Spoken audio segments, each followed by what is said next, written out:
Hello friends, welcome to VDV education point. ये है mock test UGC NET paper जो है एजुकेशन का 09 कोड जिसका है उसके लिए मोस्ट इम्पोर्टेंट क्वेश्चन यहाँ पे हमने लिए हैं। तो चलिए स्टार्ट करते हैं।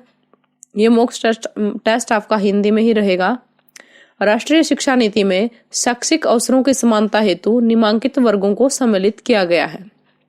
राष्ट्रीय शिक्षा नीति एजुकेशन पॉलिसी जो 1986 में बनी थी, उसमें जो एजुकेशनल ओकेजन थे उनके लिए, उनकी इक्वालिटी के लिए किन वर्गों को सम्मिलित किया गया था? ऑप्शंस हैं। ऑप्शन ए महिला, बी अनुसूचित जाति व जनजाति, सी सवर्ण जाति, डी उपरोक्त में से ए और बी।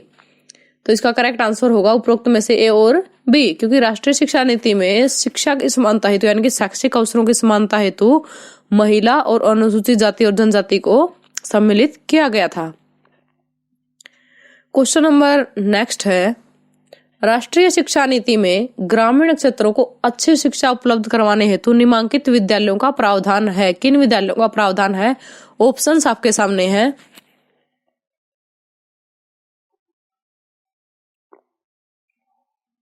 आपके ऑप्शन है सैनिक विद्यालय, नवोदय विद्यालय, केंद्रीय विद्यालय और बुनियादी शिक्षा विद्यालय। तो इसका करेक्ट आंसर क्या होगा? ये होगा नवोदय विद्यालय। और ये वही नवोदय विद्यालय हैं जिनकी जो है राष्ट्रीय शिक्षा नीति में जो बाद में आलोचना भी की गई थी। नेक्स्ट क्वेश्चन है, राष्ट्रीय शिक्षा नीति में उच्च माध्यमिक शिक्षा स्तर पर निम्नलिखित का समावेश किया गया है। राष्ट्रीय शिक्षा नीति में जो उच्च माध्यमिक स्तर पर किसका समावेश किया गया है? ऑप्शंस आपके सामने हैं।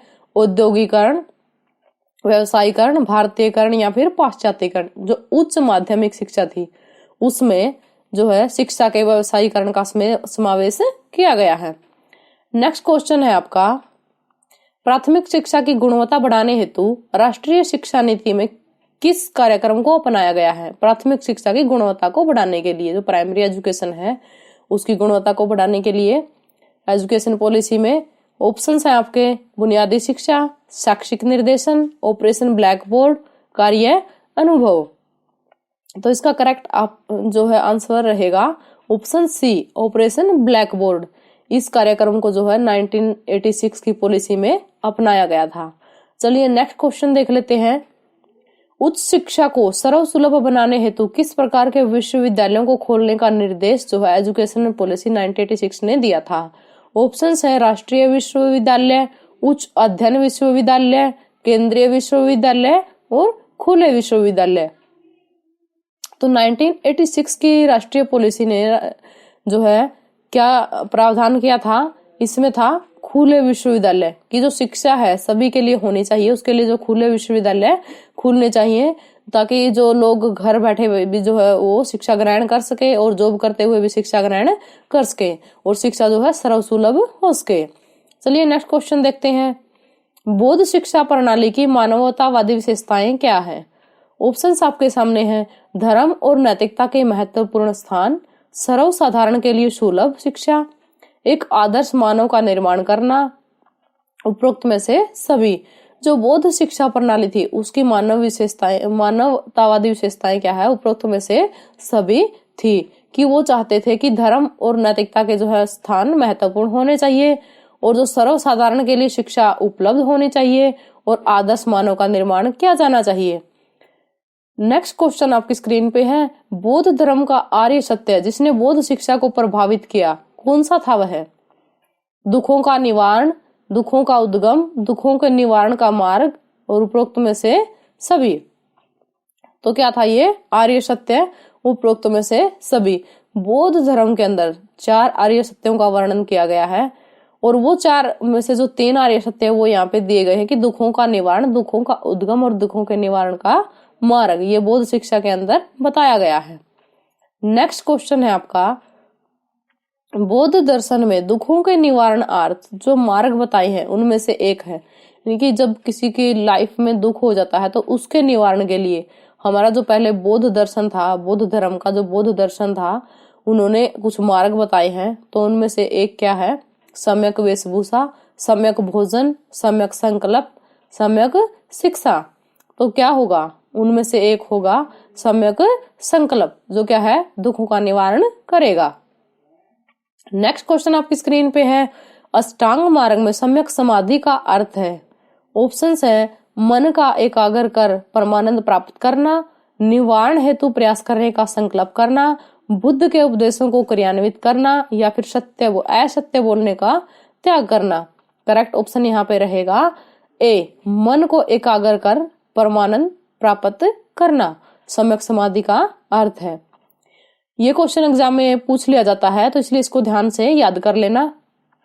नेक्स्ट क्वेश्चन आपका है, जीवन यापन में ईमानदारी का व्यवहार करना, यह अष्टांग मार्ग में किस नाम से पुकारा जाता है।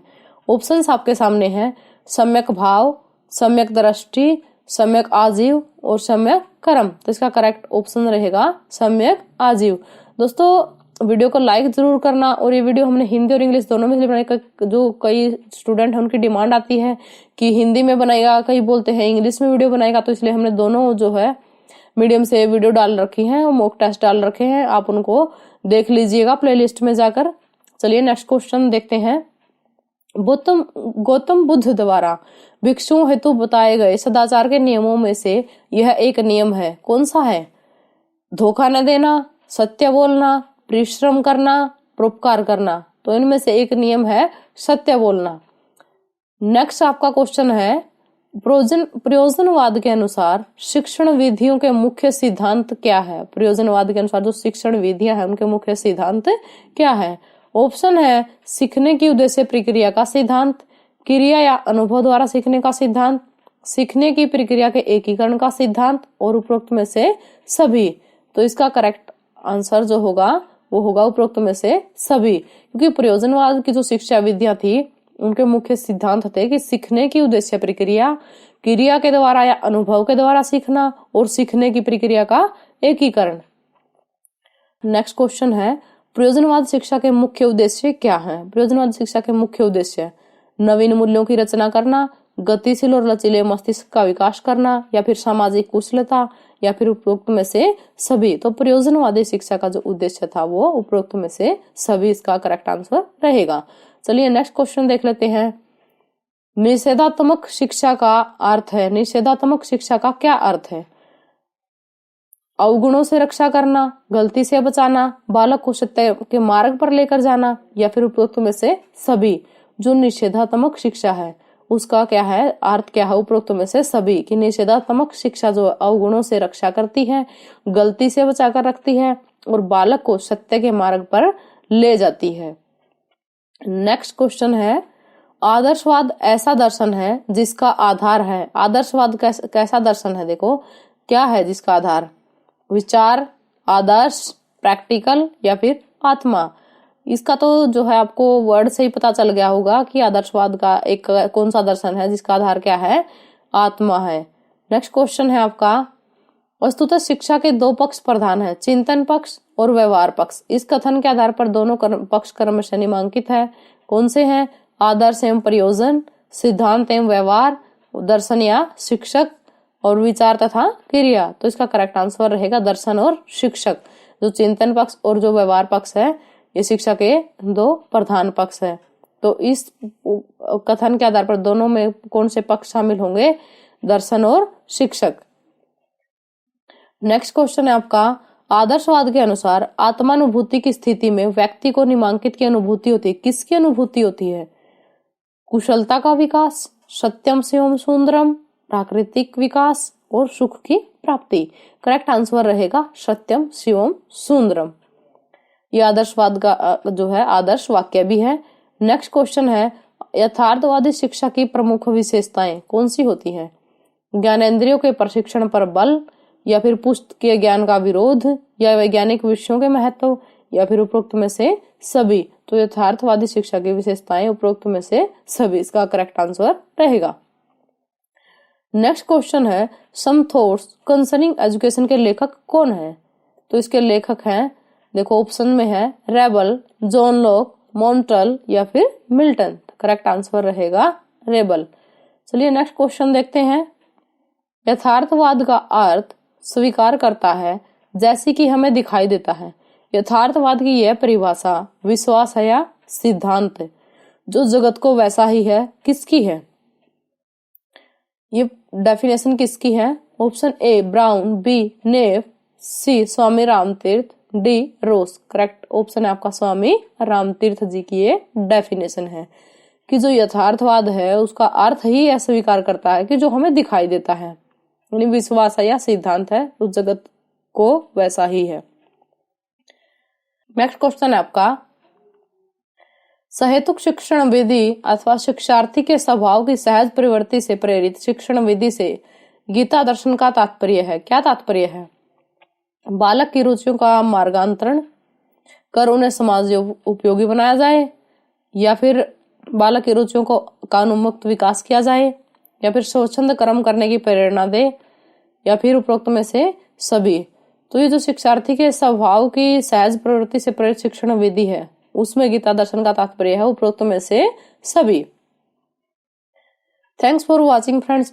इस वीडियो को लाइक करना, शेयर करना, और अगर आप चैनल पे नए हैं तो चैनल को सब्सक्राइब जरूर करना, और प्लेलिस्ट में जाकर के सारी वीडियो आप देख लीजिएगा। काफी सारी वीडियो हमने मॉक टेस्ट की यहाँ पे अपलोड की है, आप देखते रहिएगा, आपको सक्सेस जरूर मिलेगी। अपनी स्टडी को कंटिन्यूअस रखिएगा।